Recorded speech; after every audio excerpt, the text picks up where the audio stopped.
Number 4, Purdue men's basketball suffered their first Big Ten loss of the year. This came against UCLA, 69-67. So what exactly happened? I apologize for looking down because I cannot memorize all this stuff.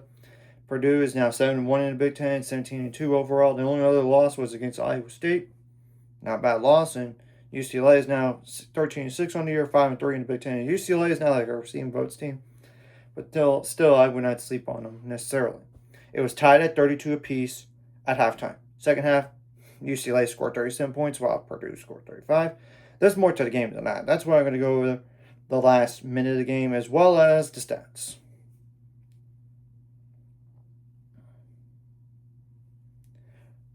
So around, with 105 left in the game, Eric Daly Jr. for NC State made a layup, assisted by Trent Perry, to make Purdue still up, 67-66. Purdue did call timeout around 51 seconds left. Braden Smith turned the ball over for Purdue around 32 seconds left. UCLA called timeout, fouling C.J. Cox around 22 seconds left. So there must be their foul to give at that point. And around 8 seconds left, Tyler Bilodeau made a 3, assisted by Donovan Dent, to make it 69-67 for UCLA. Purdue did call timeout. UCLA didn't call timeout. Around no time left, C.J. Cox attempted a 3 but missed it for Purdue, and Xavier Booker got the defensive board, and that was the game. Yeah, really, with 156 left in the game, Purdue was up 67-61. So an 8-0 run to close the game out for UCLA. And Purdue shot 45% from the field on 60 attempts, however, 26% on threes on 27 attempts. Now, 86% on free throws on 7 attempts.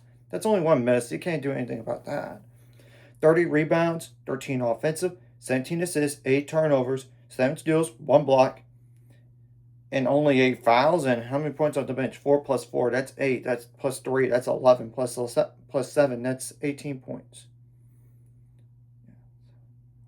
18 points.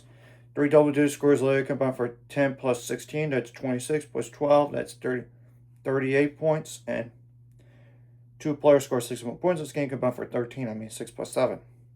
Now, UCLA did not have a single bench point in this game. And 4 double-digit scores literally combined for 60 points because only non-double-digit scorer had 9. And that's 6 more points in this game who had 9. And UCLA shot the ball better in terms from the field and the 3-point line, but not on free throws. But on free throws, there's so few on attempts. So, 57% from the field on 51 attempts, 45% on threes on 20 attempts. Now, they were 2/3 on free throws, so 2 for 3. Yeah, that's crazy. Very few free throws, but they made enough shots at the very end of the day. 24 rebounds, 4 offensive. Now, 21 assists. 10 turnovers, 3 steals, 8 blocks, and 10 fouls. Now I'm going to go to the points on turnovers, points in the paint, and fast break points as well. Points on turnovers were even, 13 apiece. Fast break points favored UCLA, 11-10.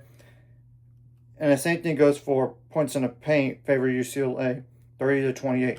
I expect Purdue to drop in the rankings is more like how much. And this is the first loss since they got beat down at home against Iowa State since December 7th. December 6th. 1, 2, 3, 4, 5, 6, 7, 8, 9. And a 9-game winning streak snapped last night for Purdue. Their next game will not be easy. You get Illinois at home. Thank goodness that's at home and not on the road. And that's January 24th. January 27th, you got to go on the road to Indiana. Indiana, they're not a receiving votes team, but still, I would not sleep on them.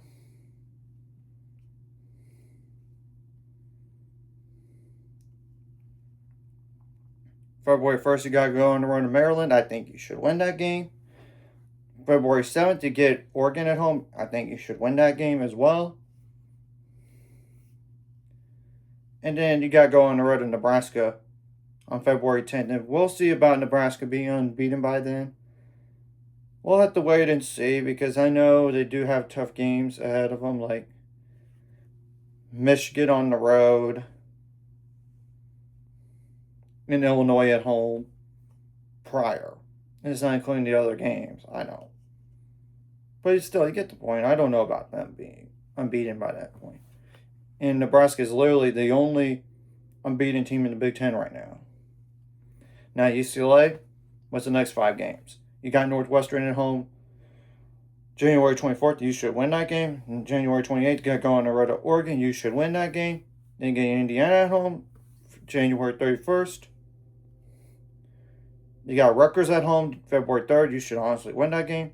And even Washington at home February 7th. And we'll have to wait and see about Washington. I thought they were going to be decent, but I don't know about that right now. Because they've been on a struggle some in the Big Ten here. So anyways, but I still wouldn't sleep on any opponent because anything could happen any given day. So anyways, if you like this content, hit the like, subscribe button. See you guys later on the road. 800 subscribers, goal ultimate goal is 1,000 more. So my discourse like video, comment video really helps YouTube algorithm. So more people see this, and the video does help as well. So more people can watch, and if you're watching and that's great, hit subscribe button, notification bell as well.